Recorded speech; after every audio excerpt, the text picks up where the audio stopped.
I am Shanna, and this is The Soul Frequency, where freedom, love, purpose, and mission grow. Let's go.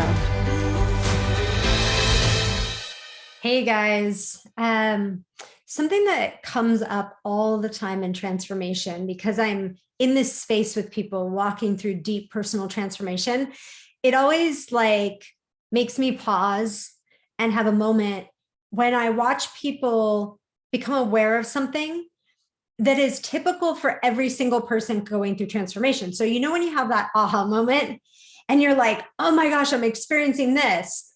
And it feels like you're maybe the only person that's ever experienced that, or you don't know anybody you feel like that is experiencing the same thing. It can feel intense, or, like you're being challenged in some way in deep transformation, or you're tapping into different cool signs.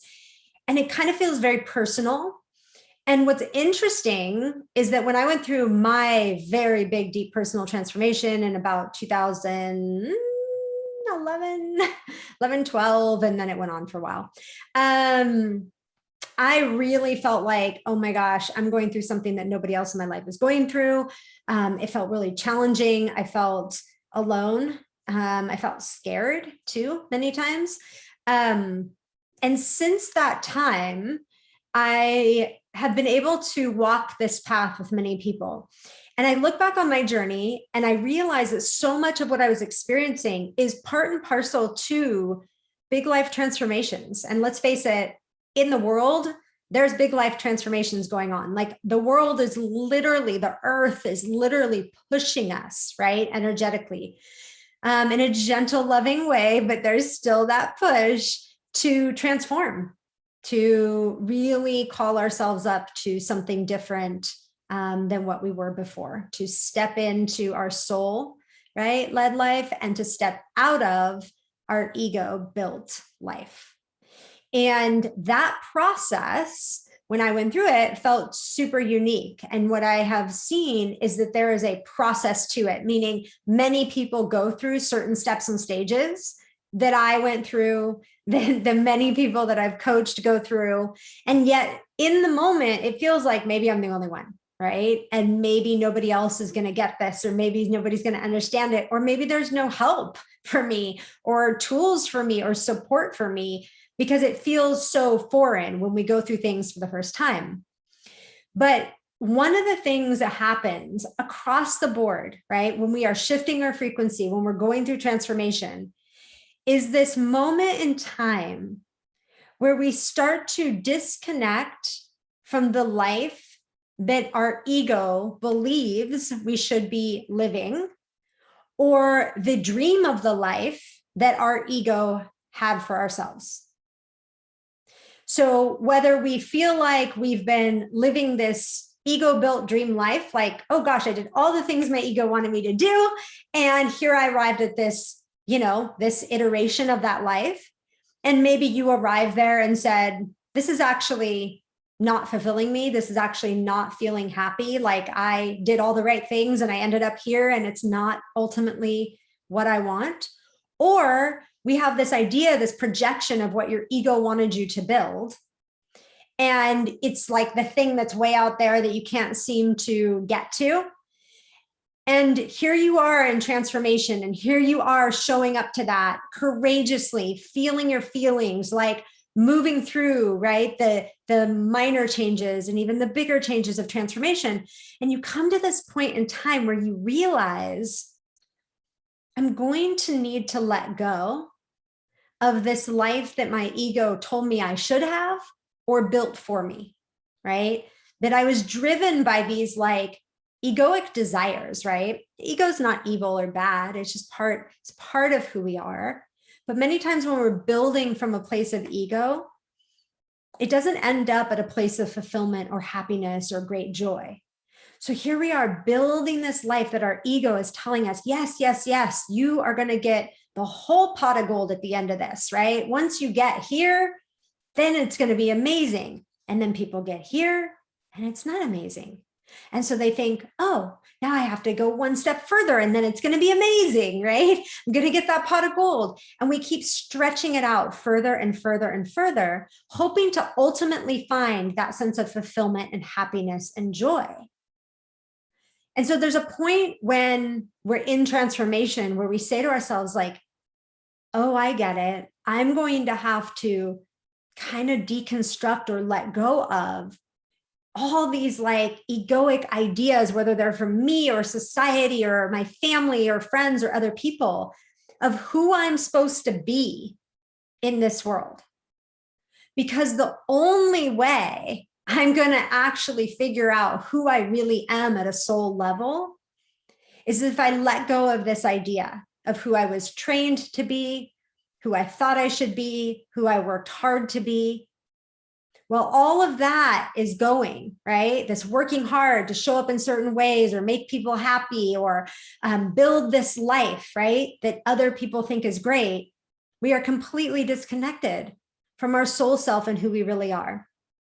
And I have found that that disconnection right there is the source. It's like the epicenter of a lot of people's pain. We have all kinds of ways that we mask our pain, but that is the epicenter of that pain. And so at a certain point in the transformational journey, no matter who you are, right, or how you're moving through this, it becomes clear, like, oh, I'm going to need to take a big exhale and let go of this idea of who I am so I can actually discover who I am at a soul level. This is very much referred to a lot of times as the death rebirth cycle, where people feel like a part of who they are is kind of dying off and we're being rebirthed. And by the way, no matter who you are or how you're living your life, that's happening no matter what. It just is usually happening over longer periods of time. Like nobody is the same person they were 20 years ago. Nobody.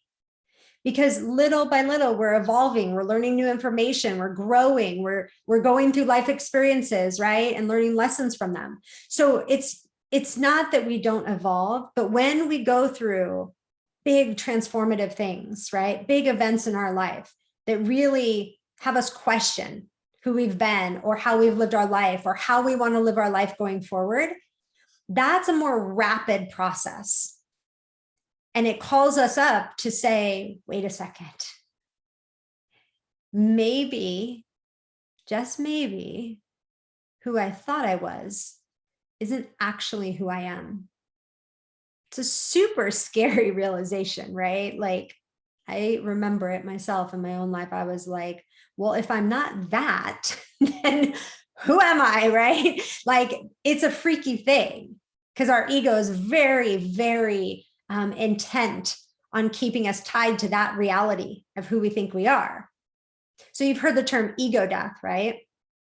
When we decide to let this life that we built out of ego start to dissipate and fall away, that's the ego death. Feels like death. But there's always rebirth on the other side of that. And as you go through more and more transformation, you realize like, oh, I'm going to have a lot of little deaths and rebirths in all kinds of ways in my life. And getting used to doing that, such a valuable skill set. Like, oh yeah, this doesn't fit anymore. I can let this go. I can release this. I can birth something new on the other side of that release. It's so important. So if you're moving through it, like many people are at this time, if you're feeling like, yeah, there's parts of my life that feel like they're unraveling or coming undone, or I'm questioning the way I lived my life before, who I was, how I was showing up, you're in the right place. You're evolving along with Mother Earth, and that's a beautiful thing. And support, right, around that time, super important. Getting in, communities of people that understand, connecting with the vibration of people that are talking about this, because this is not something we tend to learn in school about large transformation. I think we should, but not yet. So being around people who have been through it, people who are going through it, it's very connected. It gives validity to the experience. That's many times soul family you're connecting with when you're going through your own transformation. The people that you're pulling into your reality without even realizing it are people that are at different stages of their own progression. And those people are soul family, right? They're here to hold your hand, help you to that next step in your life. So just know we're here. There's lots of us, right? There's lots of us that have moved through this, lots of us that are moving through it. There's going to be even more people moving through it. You can keep an eye on the people in your life, right? Seeing when their time comes, their divine timing to be activated into their own transformation. I think one of the most generous, wonderful things we can do for people is have these conversations, show up for people when we notice they might be moving through something, provide them a helping hand or a hug, things like that. So if this is helpful, share it out to a friend, a loved one, a colleague, anyone you think will resonate, someone you know that might be moving through this. Click subscribe and a thumbs up, and we'll see you back here for more.